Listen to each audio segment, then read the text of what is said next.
jawab. Silakan Dr. Ferry. Baik, terima kasih Bu Sonya. Teman-teman, kita sudah siap untuk belajar lagi? Dr. Ana sudah ada kan? Ya. Ya, Saya ada. kayaknya mau mengutamakan dulu yang mau bertanya langsung deh. Biar Iya, boleh. kita dahulukan yang mau bertanya langsung, silakan. Silakan. Ini udah siap nih satu nih. Ada pertanyaan dari siapa di Pak Irwan ya? Raise hand mungkin ya, yang mau bertanya raise hand. Nanti kita akan partisipan yang raise hand. Oke, ada 5 attendee nih, Bu. Saya akan coba lihat dulu yang raise hand. Oke, saya akan buka, saya akan allow yang angkat tangan, tapi satu persatu Bapak dan Ibu. Oke, Dr. Raden Enjun silakan. Dr. Raden Enjun silakan. Dr. Raden Enjun mau bertanya? Oke, berikutnya Ibu Rukmi. Oke, Pak Irwan Amrun, silakan. Pak Irwan Amrun, wow, pembicara kita minggu depan. Terima kasih, Mas Sonya. Ya, terima kasih sama-sama, Pak. Silakan, Pak. Pertama, apresiasi Dokter Ana nih, luar biasa. Seperti Dokter Ferry juga saya terkenang waktu mahasiswa belajar neurologi yang ingatnya tuh kata tonik. Yang satu lagi tentang stres itu locus minus resistensiae, dia akan menyerang bagian tubuh yang lemah gitu ya. Dokter Ana mencerahkan sekali untuk saya, dan sekarang saya sedang dapat amanah juga ini di Satgas COVID di bagian mitigasi perubahan perilaku. Saya sedang baca teori tentang nudging gitu, katanya itu teori yang mendapatkan Nobel juga 2 tahun yang lampau. Jadi itu ilmunya presiden, ilmunya Perdana Menteri, mulai dari Singapura sampai dengan Amerika Serikat. Gitu. Hanya Donald Trump nggak mau menggunakan itu. Nah ini saya kira juga tentunya pendekatan atau teori konsep ini juga ada kaitannya dengan masalah neuroscience, neurologi gitu. Mohon pencerahannya, jika saya mendapat amanah untuk merubah perilaku yang masyarakat kita ini ada yang kalau yang patuh ya enak ya, kita sosialisasi aja, tapi yang setengah patuh, terutama yang tidak patuh ini mungkin ada saran tindakan yang bisa kita lakukan, intervensi apa yang paling tepat dan human. Terima kasih. Ini berkaitan dengan COVID ya, Pak? Yes. Oh, oke. Saya coba jawab ya. Pertanyaannya susah nih Pak Irwan, pertanyaannya susah sekali. tapi saya coba jawab ya. Artinya gini, dulu orang bilang merubah perilaku tidak bisa ya, agak susah katanya ya. Saya nggak tahu apakah Bapak, saya nggak tahu apakah cognitive behavior bisa, terapi bisa melakukan seperti itu, mungkin bisa ya. Saya nggak ada pengalaman untuk itu. Tapi kalau buat kami neuro, terutama praktisi neuroscience, kita mau lihat dulu pola gelombang otaknya, karena pola gelombang otak mencerminkan what they think and what they act. Apa yang mereka pikirkan dan apa yang mereka lakukan. Itu bisa dilakukan dengan adanya kuantitatif EEG. Dan kuantitatif EEG itu sekarang sangat berkembang. Bahkan pada dulu saya hanya belajar di sekitar 36 titik otak sampai 48 titik. Dan ternyata di penelitian yang dengan menggunakan namanya Loretta, itu bisa sampai ke 128 titik kita bisa pantau, Pak. Jadi 128 titik fungsi di otak kita bisa pantau dengan itu. Nanti kita bisa akan bilang, oh di tipenya sangat dipengaruhi oleh pengalaman masa lampau. Sehingga apa yang bisa kita lakukan? Kita perbaiki gelombang otaknya. Yang memang tidak bisa instan, tapi itu bisa salah satunya membantu untuk apa yang mereka pikirkan dan menjadi apa yang mereka lakukan. Mungkin Pak Irwan yang sesuatu. Ada yang sifatnya intervensi massa nggak? Itu kan mungkin kan individual approach mungkin. Ada nggak yang bisa kalau mau dibikin? Jadi saya dengan teman-teman membuat itu dalam bentuk digital memang belum sempurna.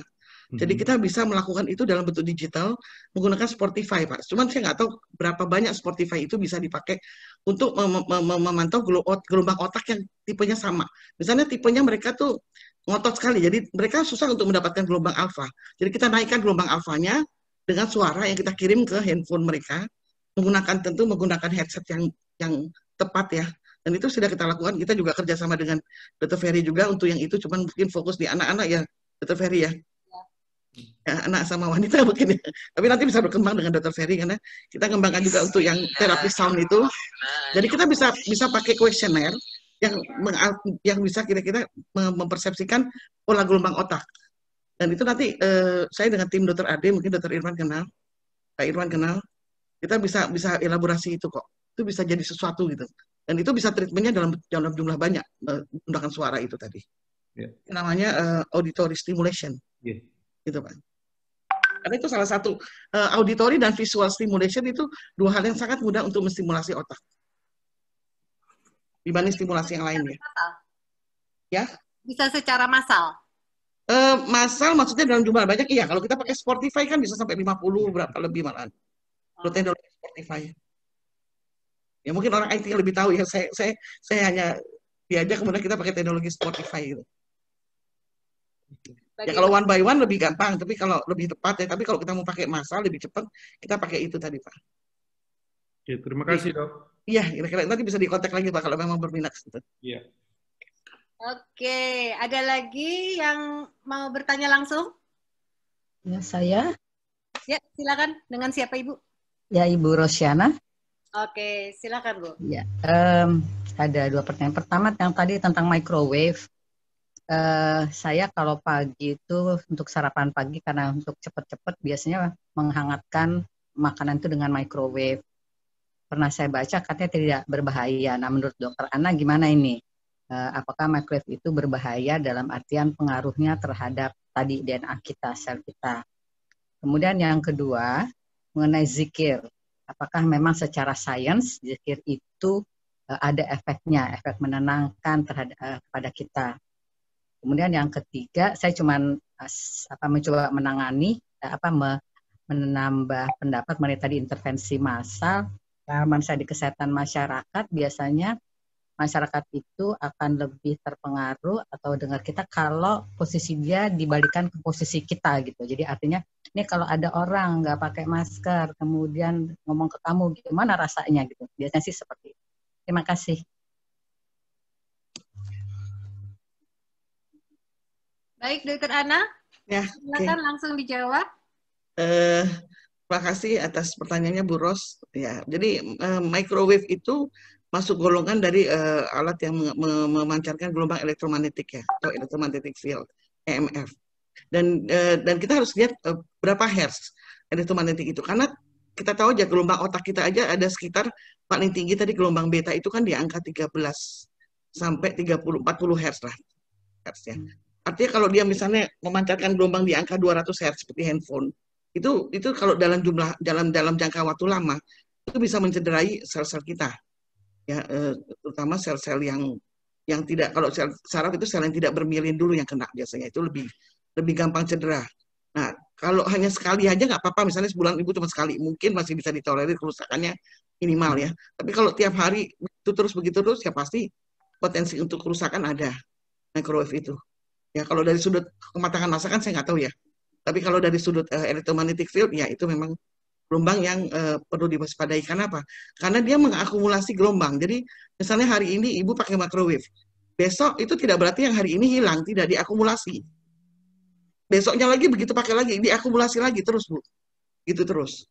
Itu kan lama-lama ya lama-lama sel kita ya tidak bisa bertahan gitu ya. Yang entah yang kena yang mana ya pasti yang kondisi lemah sel itu ya. Nah, kalau di saraf-saraf ya bisa aja yang tidak bermilin tadi salah satunya. Itu yang pertama. Yang kedua soal zikir. Ya, zikir sudah banyak penelitian secara sains, Ibu bisa lihat di, saya nggak tampilkan ya, tapi ada satu penelitian, kebetulan yang meneliti juga ada orang luar dan ada orang Indonesia juga. Dia meneliti kaitan zikir dengan amigdala tadi. Tadi saya jabarkan sedikit tentang amigdala atau rasa ketakutan yang tidak beralasan. Kita takut bisa berlebihan, takut bisa kurang gitu ya. Kalau takut kurang kita jadi seenaknya. Seperti yang mau diteliti Pak Irwan tadi, takutnya kurang sehingga nggak mau pakai masker gitu misalnya ya. Nah kalau takut berlebihan itu bisa diatasi dengan salah satunya dengan kita berdoa atau berzikir. Itu kita bisa menangani amigdala hijack yang tadi saya tampilkan di slide tadi. Jadi itu memang zikir itu bermanfaat sekali secara sains. Ya, penelitiannya juga ada. Mungkin itu Bu Ros ada yang mau ditanyakan? Sudah cukup jelas. Terima kasih. Ya, sama-sama. Cukup jelas, saya. Ya, terima kasih sama-sama Bu Ros. Baik, ada lagi Ibu atau Bapak yang mau langsung? Yang di chat sih banyak nih, cuma nggak tahu saya jawabnya. Jadi kalau belum ada kita seling. Atau kita seling ya? Ya, kayaknya di chat banyak soalnya tadi. Ini dari Ibu Listiawati Wayan. orang semakin tua semakin susah tidur. Apakah kurang tidur tersebut berbahaya, Dok? Terima kasih. Ya, kan tadi saya jelaskan bahwa kita butuh melatonin. Melatonin itu disebut sebagai master hormon. Sebenarnya dia bisa jadi neurotransmitter karena kerjanya cepat, bisa juga menjadi hormon karena kerjanya lebih lama di pembuluh darah. Jadi hanya masalah kerja aja. Kalau kerjanya di saraf kita sebut sebagai neurotransmitter. Kalau kerjanya di pembuluh darah kita sebut sebagai hormon. Nah, dia disebut sebagai master of hormone sehingga dia akan memonitoring kerja dari hormon-hormon lain ya. Ya, kegiatan dari hormon lain ya, seperti itu. Jadi kalau melatoninnya rendah, tidur sendiri berfungsi untuk meregenerasi dari sel-sel kita yang pasti rusak setiap hari. Jadi pastilah jadi gangguan kesehatan pada orang tua lebih cepat. Makanya dianjurkan untuk mengkonsumsi melatonin.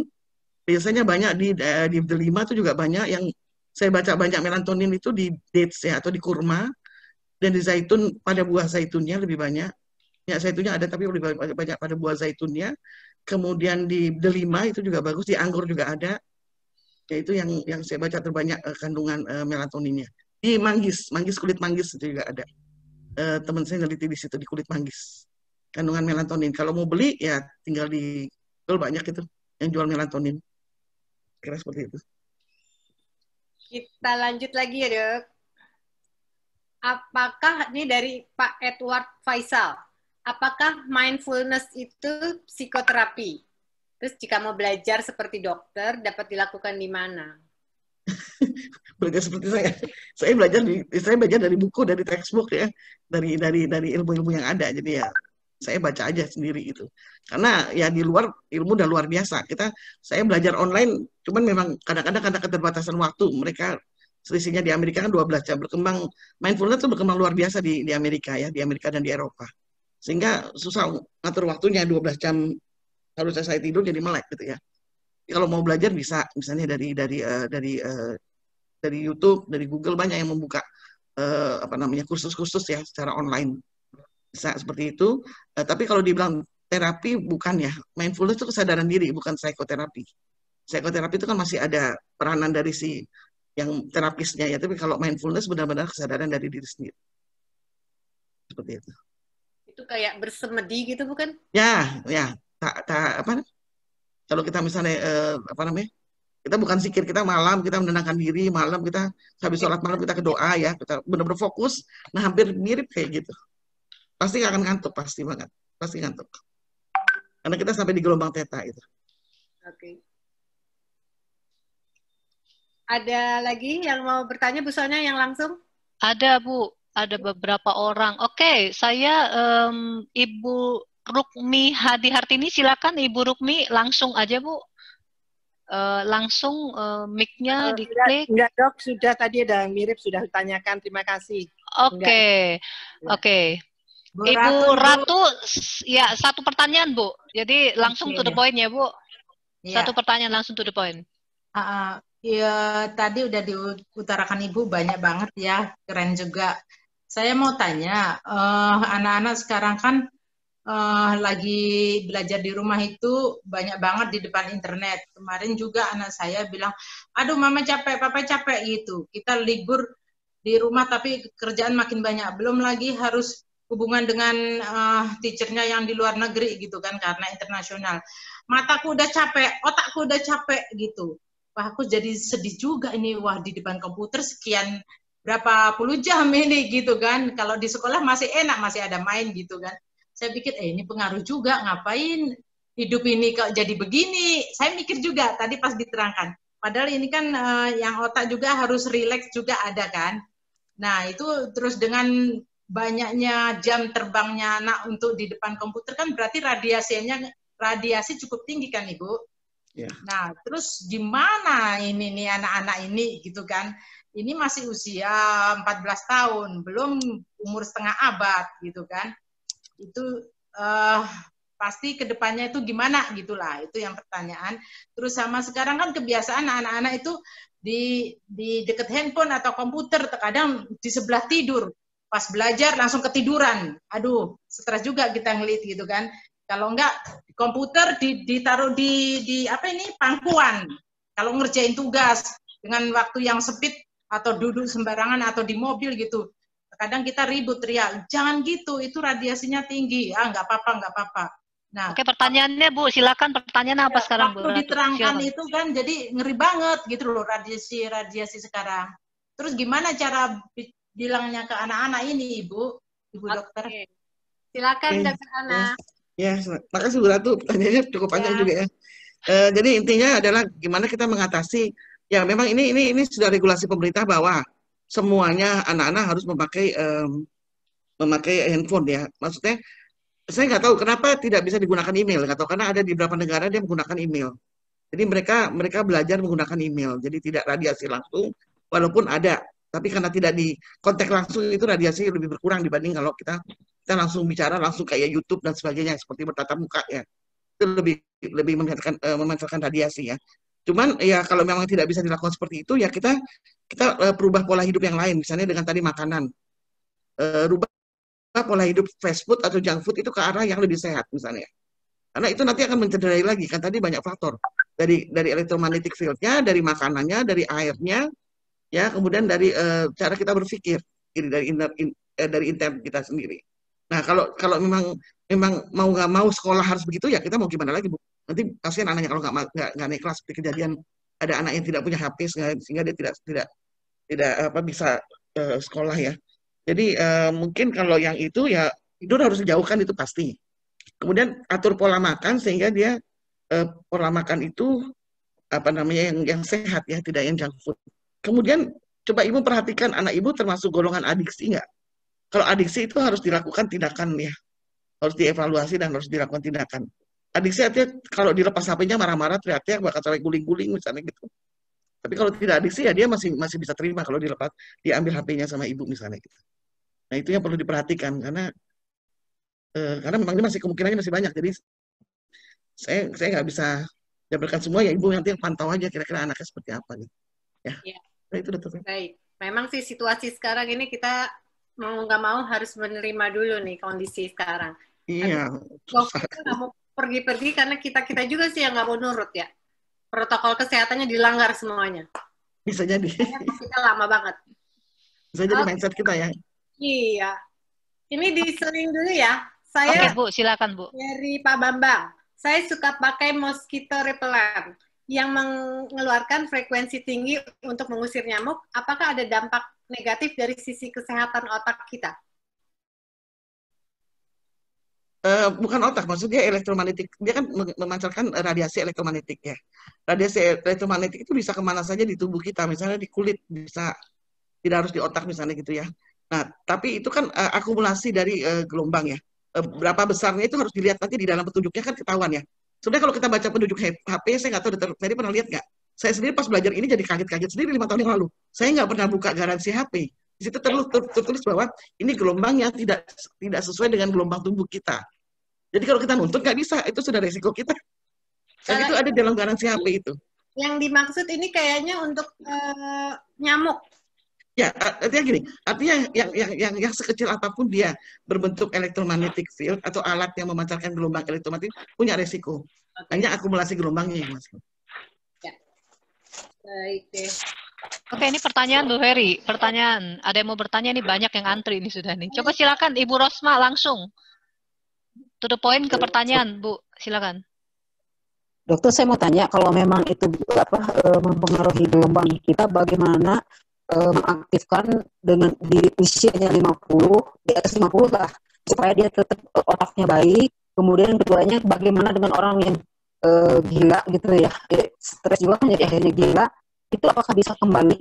Itu aja sih Dok, terima kasih. Ya langsung Dr. Ferry. Langsung. Oke. Silakan Dok. Ya.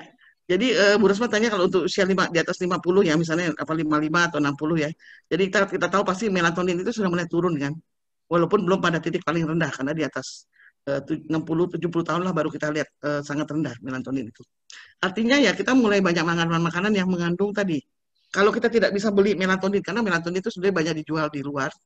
Melatonin itu mungkin di antioksidan juga mengandung melatonin juga. Saya nggak tahu karena harus dilihat kandungannya.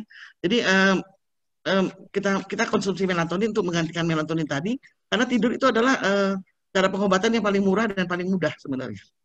Ya hanya karena kadang-kadang orang jadi terganggu tidur karena banyak faktor. Kalau yang masih muda mungkin karena stres dan macam-macam. Kalau yang tua mungkin karena melatoninnya sudah turun ya. Artinya ya itu harus coba dilihat dengan kalau itu membantu optimalisasi dari tubuh. Ya. Kemudian yang paling penting adalah cara berpikir, itu penting banget. Kita jangan jadi yang tadi yang fixed mindset, itu akan banyak mencederai tubuh kita sendiri.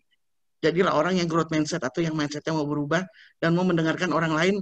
Dikasih tahu pakai masker ya pakai masker, dikasih tahu untuk jaga jarak ya jaga jarak, seperti itu adalah growth mindset. Yang susah dikasih tahu itu ada yang fixed mindset. Kemudian kalau untuk orang sakit jiwa, insya Allah ya dengan teori gelombang otak sekarang bisa, walaupun kita nggak bilang sembuh ya, kita bilang dia bisa lebih sehat lah. Karena gelombangnya kita perbaiki.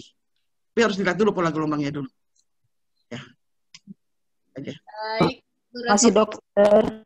Ya. Oke, berikutnya Bu Ferry, satu lagi nih, Dr. Ferial Hadiputra. Silakan Dr. Ferial, mic-nya sudah dibuka. Terima kasih. Assalamualaikum Dr. Ana. Ada 2 pertanyaan ya. Ini sangat menarik dan saya pikir memang masa depan sangat memerlukan. Lalu pertanyaan saya adalah uji klinisnya sudah fase apa ya dok? Terus yang kedua, jurnal kalau di PubMed ya itu searchingnya sudah banyak masuk ke PubMed jurnal belum ya dok?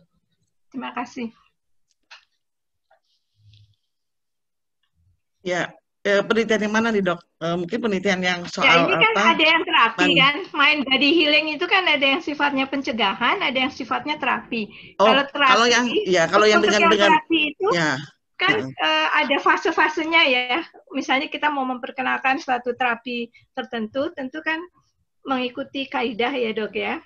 Jadi pertanyaan saya ini uji klinisnya sudah sampai fase apa untuk terapi gelombang ini? Ya, terus yang kedua, kalau kita searching di PubMed ya, clinical query itu apa wordnya yang mesti kita tulis apa? Apa mind body healing atau gelombangnya yang kita tulis atau apa supaya kita bisa tahu sudah sampai sejauh mana?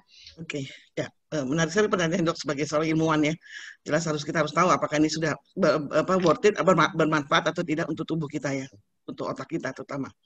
Jadi untuk QEEG atau pemetaan otak atau brain mapping itu bahkan uji klinisnya itu sudah sampai pada manusia.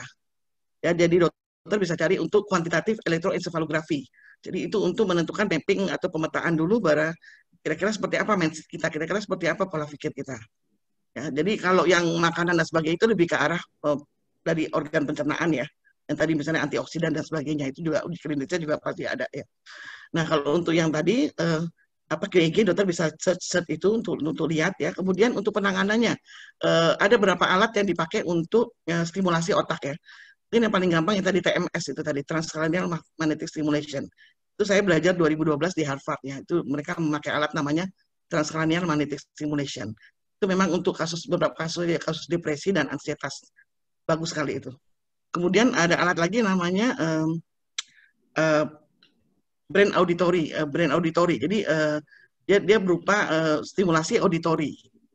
Stimulasi auditori juga itu sudah banyak penelitiannya. Kemudian juga yang lebih aman itu namanya neurofeedback. Saya belajar juga tentang neurofeedback dan QEEG itu juga untuk stimulasi otak juga. Ya, neurofeedback awalnya pada anak-anak dipakainya, tapi sekarang sudah pada dewasa juga digunakan untuk beberapa kasus yang menangani gangguan pada kelombang otak. Karena seperti itu dok. Dr. Feria. Terima kasih ya. Ya, kira-kira seperti itu. Oke, dilanjut dengan pertanyaan aja Bu, yang itu setelah itu nanti baru kita itu berikutnya. Silakan Bu Ferry yang bertanya melalui chat. Bu Ferry, mic-nya tertutup Bu Ferry, suara tidak kedengaran. Ini dari Ibu Ria. Bagaimana cara yang mudah dalam keseharian mengendalikan stres agar tidak berdampak negatif? Ya, makasih Dr. Ferry. Jadi stres itu nggak mungkin nggak ada. Karena kenapa? Dengan stres itu ada penguatan kita. Jadi kalau kita gagal, kita belajar dari kegagalan itu adalah dampak positif dari stres. Kita lebih kuat secara mental ya, secara fisik dan mental karena adanya stres. Jadi kita nggak mungkin bilang jangan sampai stres, nggak mungkin. Karena stres itu pasti ada, cuman jangan sampai dia berkepanjangan atau menjadi distress tadi. Kalau sudah jadi distress, sudah tidak nyaman. Nah, itu yang bisa kita kontrol tadi. Kita harus tahu dulu kira-kira tipikal kita seperti apa. Kita harus tahu dulu, mungkin di psikolog dicek dulu kira-kira tipe kepribadian kita seperti apa. Kalau di neurolog kita biasanya memakai gelombang otak. Kira-kira otak kita mencerminkan kerja otak seperti apa sih? Ya, otak kan salah satunya untuk berpikir ya, untuk melakukan tingkah laku atau satu tindakan. Itu harus dicek dulu. Nanti kalau sudah kita tahu, baru kita lakukan penanganan untuk stresnya. Tapi dengan kita banyak-banyak, ada satu penelitian menarik ya, saya lupa dari mana, tentang rasa bersyukur. Jadi ada satu penelitian yang bilang bahwa kalau kamu dalam 7 hari, kamu lakukan bersyukur tiap hari secara berturut-turut, keluhan kamu berkurang apa tidak? Bagi orang yang punya penyakit ya, kebetulan ya. Saya kadang-kadang belum sampai 7 hari udah lupa. Jadi harus bangun tidur pagi, langsung lakukan itu. Kegiatan untuk bersyukur tiap hari, gratefulness namanya. Itu bisa dilakukan untuk mengontrol emosi kita sehingga tidak mudah jatuh pada distress. Salah satu cara. Kemudian banyak-banyak berdoa, salah satunya tadi zikir dan doa-doa. Ya, dengan sholat juga itu bisa juga mengontrol stres yang berkepanjangan atau distress tadi. Itu mungkin ada beberapa cara sih. Kira-kira gitu, Dr. Ferry. Itu kalau untuk mengeceknya dengan pemeriksaan apa ya, Dok? Untuk mengecek gelombangnya? Kuantitatif EEG yang tadi saya jelaskan ke Dr. Ferry tadi. Oke. Kemudian ini juga ada yang bertanya, antioksidan apa yang bisa dipakai untuk menghilangkan stres? Ya, antioksidan nggak ada kaitannya dengan stres. Stres itu menyebabkan terjadinya pembentukan radikal bebas, iya. Tapi antioksidan nggak ada hubungannya sama stres.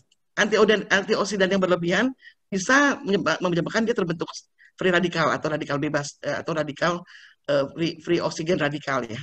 Jadi atau yang tadi ROS tadi. Jadi justru antioksidan kita gunakan untuk mengikat tadi radikal bebas. Jadi bukan dia menimbulkan stres, tidak. Kira-kira gitu. Ya, jenisnya mungkin yang dipaparkan yang alamiah tadi mungkin bagus itu.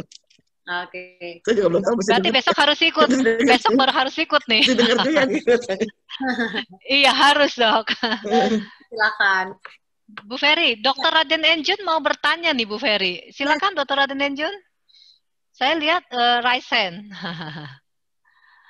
Silakan. Oke, kalau enggak kita beralih ke Pak Sarjono dulu. Silakan Pak Sarjono kalau mau bertanya, tinggal klik mic-nya, Dok, supaya terbuka. Selamat sore. Saya mendengarkan mau nanya soal melatonin. Saya pernah baca melatonin itu waktu masih kecil katanya kan penuh sekali kalau anak-anak itu, sehingga walaupun kita berteriak dia nggak dengar karena melatonin ada hubungan dengan irama tidur. Setelah orang berusia 40 tahun melatonin itu mulai berkurang. Lalu makin tua melatonin makin sedikit, makanya orang tua itu irama tidurnya terganggu. Sampai umur 80 melatoninnya 0. Itu apa benar, Dok? Ya, Pak Sarjono, saya jawab langsung ya, Dr. Ferry ya. Silakan. Ya, benar. Yang tadi grafiknya tadi ada. Jadi melatonin itu memang pada anak itu istilahnya mungkin bukan banjir melatonin ya, tapi produksi melatoninnya banyak karena dia tidur terus. Anak mungkin pada bayi mungkin lebih banyak tidurnya daripada bangunnya. Sedangkan melatonin kan sebagai master hormon, sehingga dia mengontrol juga kegiatan dari growth hormon-hormon yang bekerja untuk menumbuhkan bayi tadi menjadi manusia, jadi dewasa. Ya. Nah, memang melatonin itu sesuai dengan umur dia akan menurun dan sesuai dengan pola tidur kita. Semakin sedikit pola tidur kita, maka semakin kurang pabrik melatonin itu berproduksi. Yang menarik tadi melatonin punya peak di angka di jam 2-3 malam. Ya, jadi kalau orang tahajud mungkin ya saya tidak promosi soal tahajud ya, tapi ini satu penelitian bahwa tahajud di jam 2-3 malam itu ada peaknya melatonin. Seperti kalau kita makan sahur kita jam 3-an itu ya, jam 3, jam 4 itu termasuk dalam peak melatonin. Setelah itu jam 7 dia akan turun. Nah, kenapa? Melatonin itu akan mengontrol regulasi hormon kita dan metabolisme tubuh kita lewat otak gitu. Jadi memang melatonin penting kalau pada dewasa, pada orang tua harus dikasih asupan melatonin kalau dia sudah turun. Ada satu penelitian di Jerman, perawat yang kena kanker itu dikasih melatonin karena mereka gangguan tidur ya, karena mereka shift malam, shift pagi, shift malam itu mereka konsumsi melatonin 10 mg. Jadi karena mereka menderita kanker dikasih 2 kali 10 mg kalau saya nggak salah, lupa saya. Jadi mereka asupan itu dan itu menyebabkan kankernya lebih terkontrol penyakitnya itu dengan asupan melatonin tadi. Terima kasih, Dok. Ya, sama-sama. Dokter Ana, kalau dia nggak bisa tidur itu kan berarti dikasihnya melatonin. Kalau orang tergantung dulu penyebab nggak bisa tidurnya apa dulu. Kalau misalnya penyebab nggak tidurnya karena misalnya orang tua yang memang produksi melatoninnya turun, ya dikasih melatonin, nggak ada jalan lain. Jadi gitu. Jangan dikasih obat tidur supaya dia bisa tidur. Jangan. Orang tua jangan kasih obat tidur, mending kasih melatonin. Ngantuk kok 2 jam sebelumnya minum. Itu ngantuk kok. Saya juga punya, kalau udah butuh banget ya saya minum 2 jam sebelum tidur. Oke. Dari Ibu Sonya, silakan, siapa lagi yang mau? Oke, Ibu Rina Astini, silakan, Bu Rina Astini. Ya. Silakan Langsung Bu Rina. Langsung Bu Rina, langsung bertanya kepada Dr. Ana, silakan Bu Rina Astini. Oke, suaranya nggak ada nih Bu. Kalau begitu ke pertanyaan dulu Bu. Mungkin sinyal. Ini dari Pak Susilo. Bisa nggak self-healing kalau takut berlebihan sama kecoa? Ini kan banyak orang yang suka takut sama binatang kan? Ya, nah, ya tadi kan kita takut itu kan tadi karena amigdala. Jadi mungkin ibu-ibu zaman sekarang jarang ya nakut-nakutin anaknya ya. Tapi masih sih lihat kalau udah dokter, ada dokter awas, sehingga anak itu ngeliat baju putih sudah ketakutan ya, ketakutannya tidak beralasan sebenarnya. Jadi tadi saya bilang kata-kata itu kan menjadi sesuatu yang membentuk apa namanya kebiasaan kita sendiri, habit kita gitu loh. Jadi jadi memang karena dulu sering ditakutin sama kecoa sehingga akhirnya terbentuk amigdala itu berproses menyimpan memori bahwa kecoa itu menakutkan. Nah, jadi kalau mau yang paling gampang sebenarnya hipnoterapi, karena hipnoterapi akan membuang rasa takut, rasa panik tadi itu. Bisa dengan mudah hipnoterapi bisa dipelajari juga. Masalah. Atau seperti alergi ya, malah dikasih desensitasi sedikit-sedikit gitu loh. Iya, makanya hipnoterapi kan juga dikenalin itu, dibikin supaya, ini lo kecoa manis loh, nggak apa-apa loh, gitu. Jadi lama-lama jadi berkurang rasa takutnya. Oke. Ini hati yang gembira adalah obat yang mujarab. Kaitannya dengan neurologi ini gimana? Tadi sih Sundri. Hati yang bergembira? Hati yang gembira adalah obat yang mujarab. Kaitannya dengan neuro seperti apa? Hati yang bergembira berarti neurotransmitter yang kerja adalah happy neurotransmitter. Seperti yang saya bilang, serotonin, dopamin, serotonin, melatonin juga bagian dari happy hormone atau happy neurotransmitter. Kemudian oksitosin, perlu gembira supaya ibu itu keluar air susunya dan menyusui anaknya dengan kasih sayangnya, karena itu derivat dari serotonin juga, oksitosin, dan endorfin. Itu adalah happy neurotransmitter dan happy hormone. Dan itu akan bekerja optimal, mengebalans happy neurotransmitter yang bersifat inhibisi, sehingga nanti terjadi balance. Jadi kita akan tidak gampang kesal, tidak gampang cemas, tidak gampang sampai frustasi segala macam gitu. Ya. Itu benar hati yang gembira. Bersyukur tadi kuncinya. 7 hari bersyukur, dicoba aja. Saya belum pernah. Dr. Ferry mungkin bisa coba 7 hari bersyukur. Gitu buka mata katanya harus tiga hal yang disyukuri selama 7 hari. Rasakan apakah ada dampaknya di tubuh kita. Itu satu penelitian tuh saya baca. Oke, ada Pak Susilo yang mau bertanya. Silakan Bu Ferry. Pak Susilo. Terima kasih dokter atas penjelasannya. Dokter menekankan betapa pentingnya makanan buat kesehatan. Nah, ternyata makanan yang sehat itu banyak juga yang menggunakan pengawet. Misalnya makanan jeruk yang dari botol yang bisa bertahan lama. Atau dokter tadi menyebutkan kurma. Kurma itu buah yang bisa bertahan sampai berbulan-bulan sama bertahun, bahkan bertahun. Nah, itu apakah makanannya sehat atau hanya hanya makanan yang diolah menjadi bisnis? Jadi pertanyaannya itu kayak kurma itu sebenarnya sehat, tapi karena sudah dibikin bisnis, apakah kurma itu sehat tidak? Terima kasih. Ya, ini agak susah saya jawab pertanyaan Bapak ya. Karena hampir semua makanan kita itu semua pakai teknologi yang menggunakan apa namanya bahan-bahan yang tidak sehat ya. Jadi pasti menggunakan bahan yang membuat dia bisa jual lama. Misalnya kayak biskuit, ya crackers itu pasti mereka akan mempertahankan itu supaya jual lama. Mungkin lebih baik kita beli betul lindri di pinggir jalan atau mungkin apa namanya makanan dari mbok-mbok yang di pasar gitu ya. Kalau di Jawa Tengah saya dulu sering tuh beli yang makanan seperti itu tuh, Ferry, yang dijual sama mbok-mbok di pinggir jalan itu, di pasar ya. Tapi kalau pengawet kita lihat dulu, kalau pengawetnya itu pengawet alami, itu masih bisa kita tolerir ya. Tapi kalau pengawetnya itu kimia, yang susah. Kan ada pengawet kimia yang berupa plastik itu ya, kalau nggak salah. Itu agak mencederai sel tubuh kita. Nah, dengan pengawetnya mungkin yang sifatnya alami.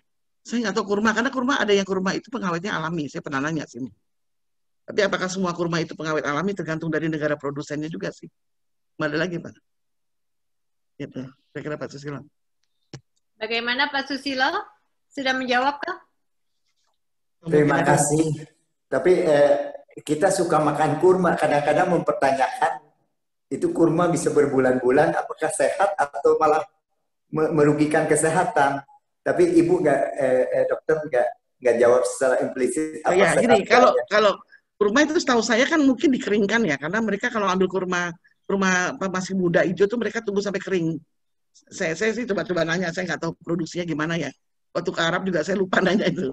Jadi mereka dikeringkan. Kalau dikeringkan itu kan kayak orang difermentasi makanan gitu ya. Kalau fermentasi kan jadi basah ya. Berupa acar gitu ya, fermentasi itu juga. Kalau ini mungkin seperti dikeringkan, jadi dia kelihatannya menurut saya sih alami ya, menurut saya. Mudah-mudahan sih benar ya. Harus ditanyakan dulu Pak, pakai pengawet apa? Mungkin sama produsennya ditanyakan, kira-kira pakai pengawet apa gitu kalau Bapak. Atau mungkin di labelnya ditulis gitu loh, ada tipe pengawetnya nggak? Kalau nggak ada ya berarti aman. Kalau masalah madu gimana Ibu? Nah, katanya konsumsi madu itu sehat, tapi banyak bilang madu itu hanya gula katanya.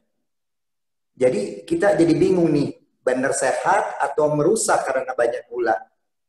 Karena madunya banyak yang palsu.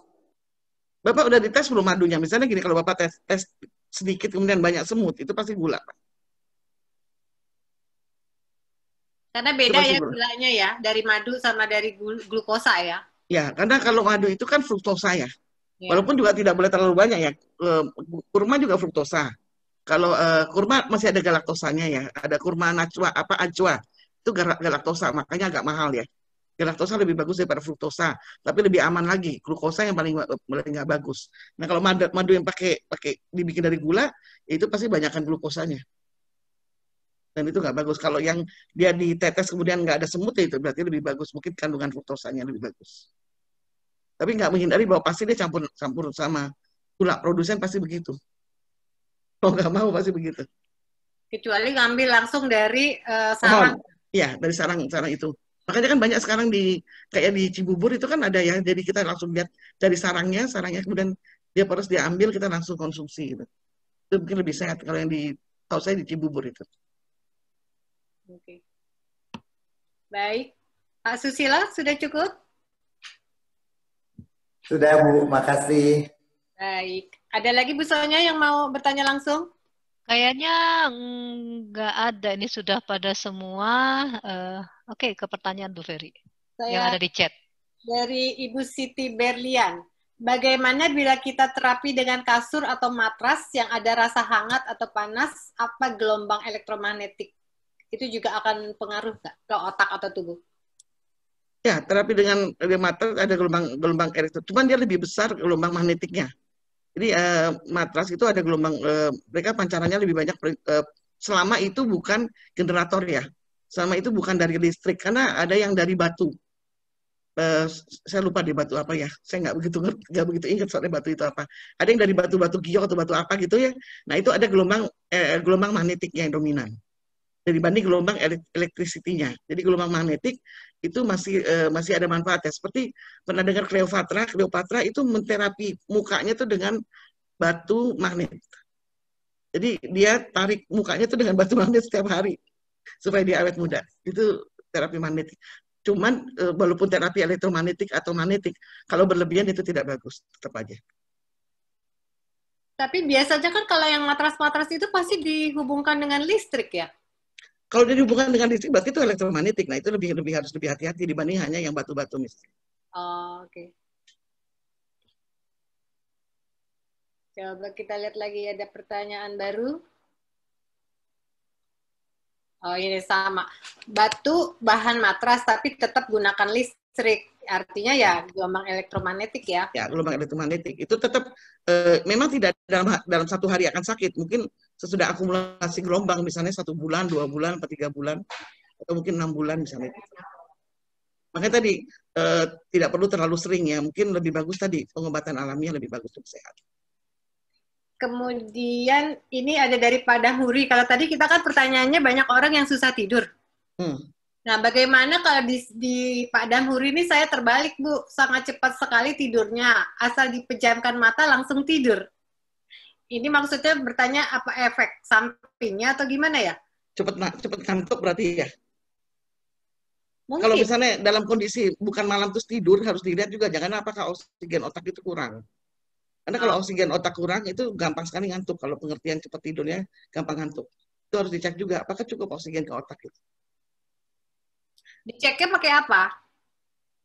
Ya pasti pakai diperiksa lah. Pasti datang berobat ke dokter diperiksa apakah ada gambaran ke arah infak ataukah ada nyumbatan di otak misalnya yang kecil-kecil membuat orang jadi gampang ngantuk. Atau mungkin orang dengan diabetes juga bisa kan gulanya turun ke otak itu gampang ngantuk. Nah, berarti Padang Huri Gumai ini harus dicek juga nih, Pak. Apakah itu cepat ngantuk atau memang tidur biasa malam gitu loh. Harus dicek dulu. Bukannya kalau orang gampang tidur tuh nikmat ya? Tapi kalau tidurnya siang malam ya, jadi kita belum tahu benar apa enggak gitu. Kalau tidur lebih dari 10 jam kan berabe juga, bangun tidur bareng sakit semua nanti. Kalau tidurnya proporsional malam nggak apa-apa. Apa sehat itu. Jadi proporsional 6-8 jam lah cukup. Okay. Kalau lebih dari 10 jam ya kebanyakan misalnya. Nah, ini pertanyaan ada dari Ibu Ros lagi yang baru. Kalung atau gelang kesehatan dari Korea yang banyak dijual, apakah aman? Tadi kembali kalau dia nggak pakai listrik berarti kan batu ya. Batu apa sih nggak hafal itu ya. Cuman batu itu kan melancarkan gelombang magnetik. Masalahnya frekuensi gelombang magnetik itu apakah cocok untuk menyembuhkan yang gangguan di tubuh kita? Itu yang jadi pertanyaan. Ya dia pasti nggak akan punya uji klinis dan sebagainya karena kan mereka jual batu, tapi artinya ada satu perusahaan Korea yang perusahaan farmasi kemudian karena sepi job gitu ya, sepi nggak jual obat-obatan lagi, dia berpindah ke jual batu-batuan gitu ya. Itu harus dicek dulu batu-batunya itu punya efektivitas pada gelombang berapa. Nanti kan kita butuhkan gelombang berapa sebenarnya kita butuhkan sih. Ya kan nggak bisa juga langsung semua penyakitnya sembuh. Nggak mungkin lah itu. Satu batu bisa menyembuhkan semua penyakit. Oke. Dokter Ana, boleh nggak saya nanya satu? Iya. Kan tadi juga boleh, Bu Ferry.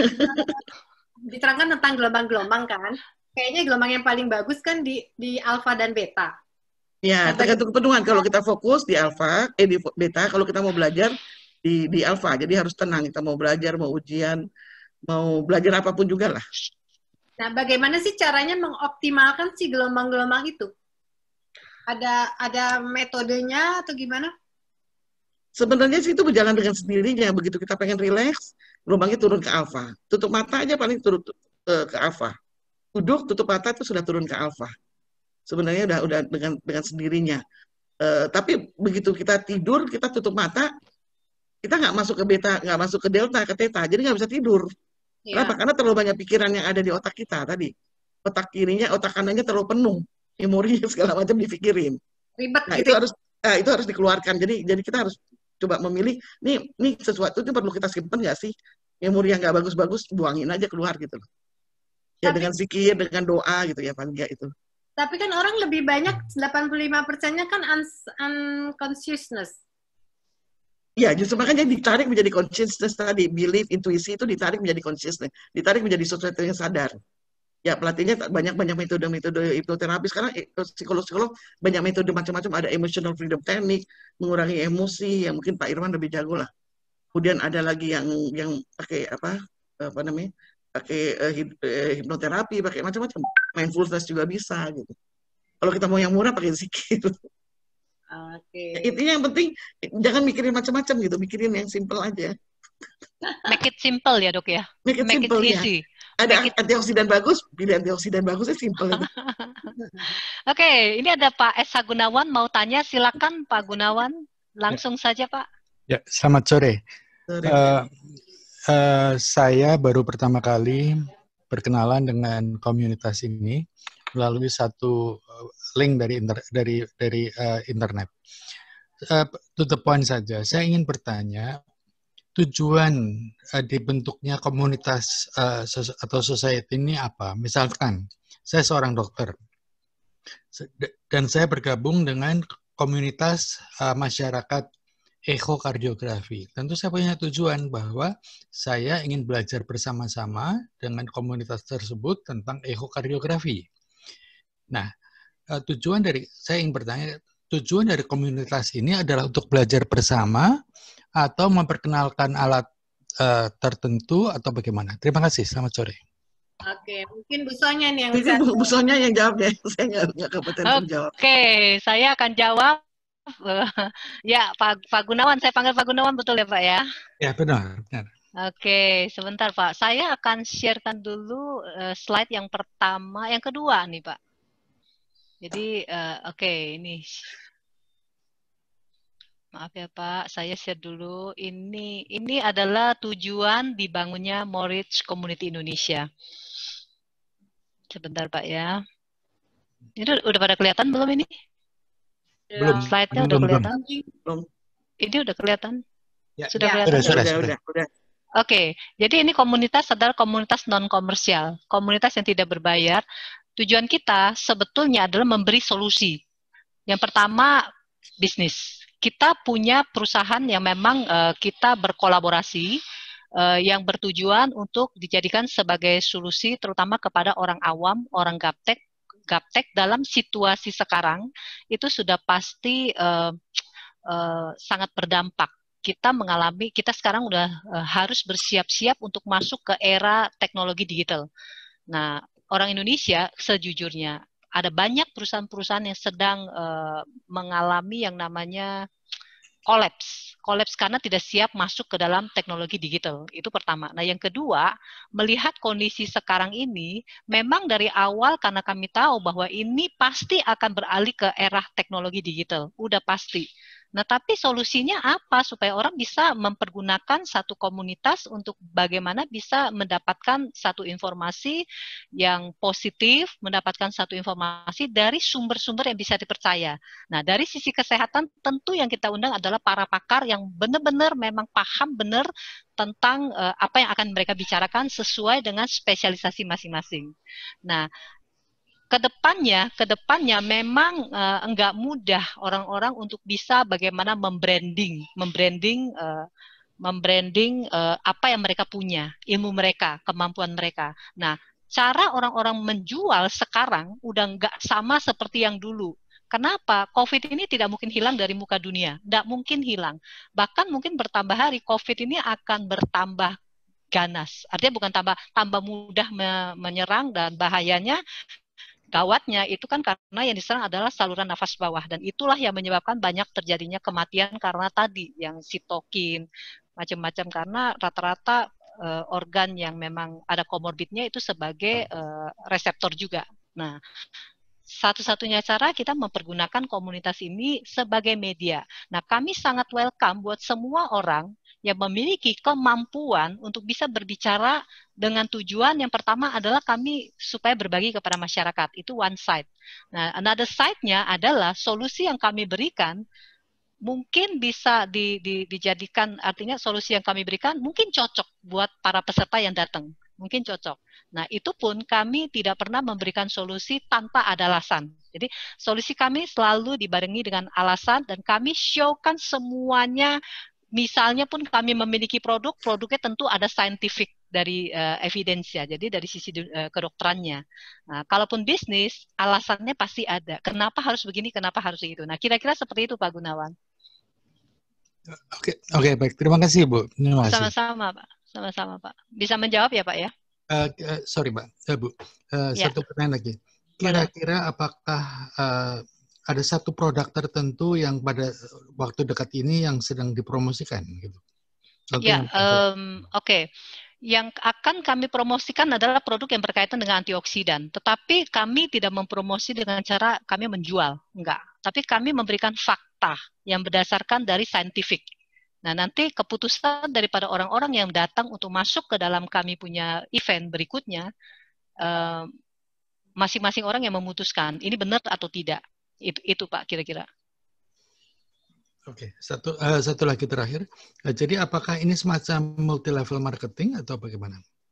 Mungkin ada baiknya Bapak besok, kalau saya sarankan besok ikutin event tentang resveratrol, Pak. Di sana Bapak akan tahu. Jam berapa ya? Jam berapa? Besok ada dua event. Yang pertama adalah jam 13.45 seperti siang hari ini tadi yang dimulai. Lalu dengan yang malam Pak 19.30. Silakan Bapak bisa WA ke admin atau Bapak hubungi orang yang mengundang Bapak untuk minta link supaya bergabung. Nah, Bapak lah yang harus melihat sendiri dengan cara seperti apa, produknya seperti apa, adakah scientific evidence-nya. Jadi saran saya Bapak ikut. Untuk Bapak bisa menilai, ya Pak ya? Ya, baik. Terima kasih. Sama-sama Pak Gunawan. Oke, ada pertanyaan yang lain? Kalau begitu, silakan Bu Ferry, dilanjut Bu Ferry. Ya, saya dari Ibu Eni. Dokter, kalau sistem nano, alatnya menggunakan baterai seperti pada produk skincare untuk mengencangkan kulit wajah, seberapa besar bahayanya? Saya belum tahu alat ini ya, tapi saya pernah baca ya, pernah lihat gitu. Artinya apapun juga alat yang menggunakan elektromagnetik ya, baterai itu kan menggunakan elektromagnetik sistemnya. Itu pasti ada resiko. Hanya pemakainya berapa lama tadi kan saya bilang gelombang itu kan akumulasi ya. Saya nggak bisa bilang oh pakai ini 1 bulan kemudian kena ini, nggak bisa. Itu nanti butuh data, butuh evidence ya. Baru kita bisa bilang. Jadi resiko tetap ada. Kalau misalnya pakai ini cuma setahun sekali ya pasti nggak, resikonya itu sangat kecil misalnya. Atau pakainya misalnya 6 bulan sekali pasti resiko kecil karena kemungkinan alat seperti ini tidak besar gelombang elektromagnetiknya ya dibanding misalnya HP atau WiFi atau yang lain misalnya. Tapi tetap aja semua ada risikonya. Oke. Kemudian ini dari Pak Jaka. Saya dalam pemulihan stroke setahun, kondisi 95%. Tips apa yang untuk mempercepat pemulihan? Saya rasa 95% sudah bagus, Pak. Yang perlu dilakukan adalah menjaga jangan sampai berulang lagi. Itu lebih penting daripada kita mengharapkan 100%. Mungkin hanya tinggal sedikit aja Bapak sisanya ya. Saya nggak tahu apakah di lengan, biasanya memang banyak yang problem itu di lengan kiri ya.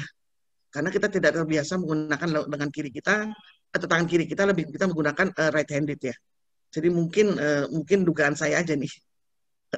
Atau benar apa enggak? Kemungkinan Bapak ada sedikit masalah di tangan kiri. Kenapa di kaki lebih cepat baik? Karena ada gravitasi, jadi ada unsur yang begitu Bapak nawak menapak kan ada lawan gravitasi. Itu lebih mempermudah untuk lebih cepat perbaikan pada muscle dan tendon dan persendian.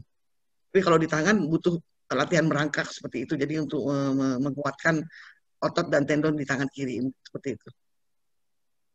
Oke. Kemudian dari Pak Firman, ada beberapa orang kalau belajar harus sambil mendengarkan musik. Mohon pencerahannya kaitan dengan sistem saraf manusia. Ya, jadi learning, proses pembelajaran kan tadi kita ada di gelombang alfa, jadi kita harus belajar dalam kondisi relax atau santai supaya bisa masuk ke gelombang alfa, kita masuk ke dalam otak kanan. Karena otak kanan kita adalah long term memory atau memori jangka panjang, sedangkan otak kiri kita itu short term memory. Jadi apa yang kita dengar kalau tidak masuk otak kita ya sudah nempel sebentar, paling juga ntar hilang. Tapi kalau menarik misalnya ada gambar, ada suara, ya jadi visual, kemudian auditori itu lebih menarik ya. Jadi memang proses pembelajaran ada 3. Satu adalah visual learning, kemudian auditory learning, dan yang ketiga kinestetik, itu berkaitan dengan gerak. Jadi sesuatu yang ada kelihatannya gerak itu menarik gitu ya. Atau mungkin orangnya sambil gerak gitu. Itu jadi satu proses pembelajaran. Jadi boleh pakai musik, asal musiknya juga musik yang santai ya. Kalau musiknya yang beat itu juga sama juga menaikkan gelombang beta sama aja. Gitu. Dia harus musik yang rileks. Iya, harus musik yang santai, yang nyaman, yang masuk ke gelombang alfa gitu. Oke. Kemudian Dokter Ana, ini kita punya waktu sebentar lagi habis ya. Iya. Ini kita habisin pertanyaan sedikit lagi. Boleh. Dari Ibu Lina Muksin. Akhir-akhir ini sedang tren alat untuk mengukur kadar oksigen di dalam darah atau oximeter.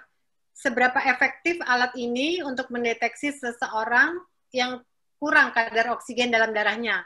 Lalu ketika SpO2 kita di bawah 60, berbahayakah karena berkaitan dengan happy hypoxia? Ini yang lagi agak ngetren ya, happy hypoxia. Ya, jadi hypoxia itu sepertinya berlebih, dia kelihatan sedang, tapi sebenarnya kadar-kadar SpO2-nya sudah terganggu ya. Kalau nggak salah, saya juga bukan bidang ilmu saya ini. Tapi alat-alat seperti SpO2 ini setahu saya sudah diproduksi secara digital ya. Yang permasalahan lihat gimana cara seperti kayak iPhone ya, apa Apple tuh sudah bisa deteksi SpO2 kalau saya nggak salah. Jadi dia bisa deteksi SpO2 dan rasanya nggak mungkin di bawah 60, Bu. Itu sudah koma itu 60 ya. Biasanya sekitar 90-an itu sudah terjadi penurunan SpO2, kita sudah nggak nyaman gitu ya. Itu hanya warning aja sebenarnya. Yang masyarakat yang di luar itu ya mereka melakukan alarm sistem. Jadi misalnya kalau SpO2 di bawah 95 misalnya gitu ya, kita sudah turun ya. Atau di bawah 90 misalnya gitu, mereka sudah alarm sistemnya jalan gitu. Apa yang terjadi misalnya, apakah gangguan pernafasan atau apa gitu. Nah, kita belum sampai mengkonekkan begitu, yang mudah-mudahan ke depannya kita bisa konekkan. Misalnya yang saya dengar EKG mau dikonekkan dengan alarm sistem. Jadi misalnya kalau EKG-nya seperti ini, ada alarm sistem yang bunyi seperti apa.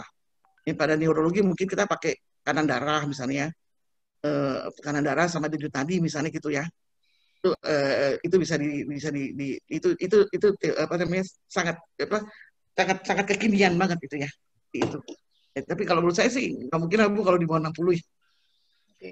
Mungkin kan normalnya kita kan di atas 95 ya kalau. Ya sekitar segitu. Maksudnya kalau turun sekitar 90 aja pasti sudah langsung sudah pusing ya.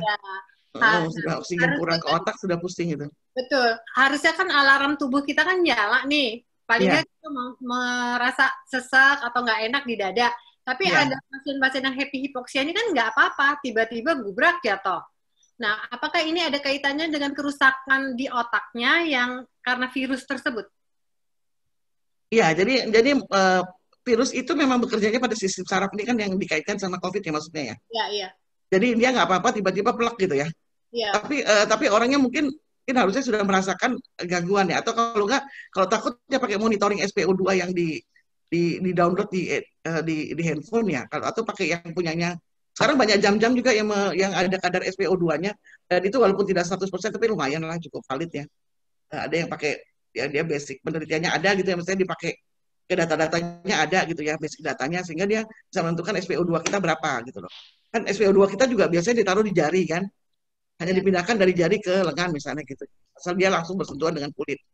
Itu bisa kita pakai sehingga kita bisa lihat, oh ya, SpO2 saya turun nggak nih gitu. Kalau kita ketakutan happy hypoxia seperti itu. Oke. Kemudian satu lagi nih, Dokter Ana. Selama COVID banyak pemakaian Zoom dengan laptop atau tab minimal 2 jam. Ada efeknya dari laptop atau tablet tersebut? Ya tadi, ya semua elektromagnetik pasti ada. Cuman kalau laptop itu gradasinya di bawah handphone. Makanya saya kalau lagi Zoom ini saya biasanya usahakan pakai laptop ya. Saya menghindari walaupun tetap ada dua-duanya, tapi dia frekuensi masih di bawah dari handphone. Apalagi handphone yang Android yang segala yang kita download macam-macam, aduh itu kalau udah di samping tempat tidur itu bangunnya nggak enak banget. Iya sih. Jadi itu lebih parah gitu daripada sekedar laptop gitu ya. Oke. Dan terakhir ini dari Ibu Mika, berapa lama kita boleh menggunakan earphone atau headset? Ini juga kadang-kadang kan telinganya nih yang terganggu. Saya ada dapat beberapa kasus yang menggunakan earphone ya, itu vertigo. Jadi terjadi gangguan keseimbangan pada daerah vestibular ya. Dicari-cari tahu kenapa, ternyata karena pemakaian earphone. Ya nggak ada batasan sih sebenarnya itu atau mungkin nanti ditanyakan ke dokter THT ya batasannya berapa yang mengganggu sistem keseimbangan di vestibular ya. Tapi intinya dia bisa mengganggu keseimbangan sistem vestibular ya. Kalau kita menggunakan itu dan masalahnya kalau kita pakai earphone kita akan lebih nyaman dan ketiduran akhirnya dengan earphone itu atau dengan headset itu ya. Itu bahayanya itu aja. Apalagi kalau yang suaranya keras ya, itu biasanya ya. Oke, Bu Ferry. Oke, Ya. udah Bu. Ini ada pertanyaan, ada satu pertanyaan belum kejawab nih Bu. Ada dua nih. Saya dalam pemulihan stroke setahun misalnya, kondisi Udah. 95%. Udah Bu, udah dijawab ya? Udah tadi udah. Oke, yang satu pakai alat buat laser wajah, sudah? Udah. Oke, kalau sudah berarti enggak. Laser wajah. Tadi yang tadi pakai apa namanya? Baterai tadi, pakai baterai tadi. Nano tadi. Oke, yang nano seberapa tadi. besar bahayanya? Maaf baru bergabung katanya. Udah itu. Ini mungkin ada Udah ya. pertanyaan buat Bu Sonya nih, yang mesti jawab. Oh, boleh. Terus, biaya operasional Moritz Community dari Community. mana? Sebenarnya free. Ini tadi Bapak yang stroke tadi, Dr. Ferry. Bapak yang stroke benar tadi tangan kiri. Kan tadi saya kira-kira mengira-kira bahwa dia tangan kiri. Ya itu tadi. Banyak latihan merangkak, Pak. Yang tadi 95% stroke itu tadi. 5%-nya di tangan kiri. Karena kita memang tidak biasa menggunakan tangan kiri kita. Otak kita, makanya kalau mau mengajari anak-anak sekarang, ajarilah kiri dengan kanan. Bukan masalah sopan tidak sopan. Kalau kita mau mengajari sopan tidak sopan, ajari memberi orang atau mengambil sesuatu dengan kanan, itu aja. Tapi aktifkan kiri kanan itu tidak terkait ke situ sebenarnya. Mengaktifkan otak kanan itu kalau susah, kita mengaktifkan tangan udah mulai mengaktifkan otak kanan walaupun sedikit-sedikit. Nah, otak kanan itu penting sekali dan jarang sekali diaktifkan. Mungkin suatu saat Ibu Sonya bisa bikin training right brain itu, training otak kanan itu juga bermanfaat itu. Boleh, asal Dokter Ana berkenan. Kan saya ada lagi yang lain yang jago Ada juga. referensi dok. Referensi. Orang-orang kognitif yang pasti jago itu tentang otak kanan itu. Oke. Bu Sonya. Oke, pertanyaan apa? Pertanyaan apa tadi? Biaya operasional ya? Oke. Biaya operasional Moritz. Biaya operasional Moritz Community. Iya, memang ada banyak juga yang tanya saya by WhatsApp. Wow, Moritz Community bisa melakukan artinya WA Zoom dengan mengundang begitu banyak pembicara yang notabene adalah pembicara nggak tanggung-tanggung ya, yang memiliki kemampuan yang sangat luar biasa. Bayangan semua orang itu pasti mahal pembicaranya. Wow, padahal pembicara ini memiliki visi dan misi yang sama seperti kami, yaitu nggak ada satupun yang dibayar. Semua yang berbicara ini adalah pakar yang betul-betul karena memiliki kesamaan visi dan misi dengan kami, yaitu ingin berbagi kepada masyarakat. Ini free, semuanya free. Jadi free semuanya Bapak dan Ibu. Kami mensyukuri ini, Tuhan luar biasa karena keluar dari dalam hati dari beberapa orang dari komunitas ini. Akhirnya sesuatu yang positif kan mengular Bapak dan Ibu. Semangat yang positif berbagi mengular. Akhirnya mengundang lebih banyak orang-orang untuk datang mau berbagi kepada Bapak dan Ibu melalui komunitas ini. Oleh karena itu Bapak dan Ibu nggak usah pikirin dari mana biaya kami udah disediakan dari yang di atas Bapak dan Ibu. Karena apa yang kami lakukan ini adalah sesuatu yang positif.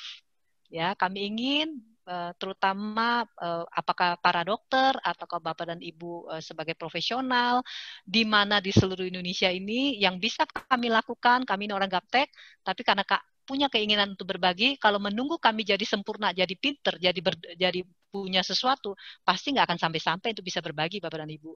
Ayo, saya juga mengundang bagi Bapak dan Ibu yang kepengen berbagi, pengen share ilmu, pengen share kemampuan, silakan. Karena kami sangat open untuk kita berbicara jika Bapak dan Ibu punya kemampuan mau berbagi, ya. Permisi, Bu, itu saja mungkin bisa menjawab. Gimana? Mau tanya, Bu, permisi. Satu pertanyaan terakhir. Boleh. Ya. Saya Dr. Gunawan. Oke, Begini, Dr. Gunawan. Pertanyaan saya satu untuk Dr. Ana.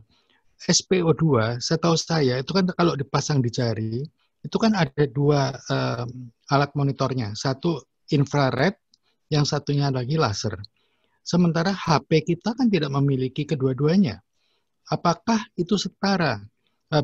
Bisa disamakan hasil pemeriksaan SPO2 dengan HP atau dengan oximetri? Itu pertanyaan pertama. Pertanyaan yang kedua, saya mendapatkan link ini dari grup alumni.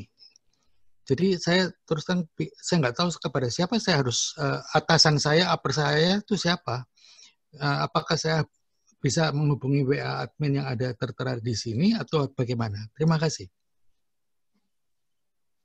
Ya, terima kasih Dr. Gunawan. Ya, jujur kalau untuk SPO2 saya kurang begitu ngerti ya, karena itu mungkin tidak masuk dalam kompeten saya. Saya hanya terima oksigennya di paru rendah misalnya, kemudian atau di darah, ya pasti akan terjadi kekurangan oksigen di otak juga. Jadi mungkin terima kasih atas input dari Dr. Gunawan juga.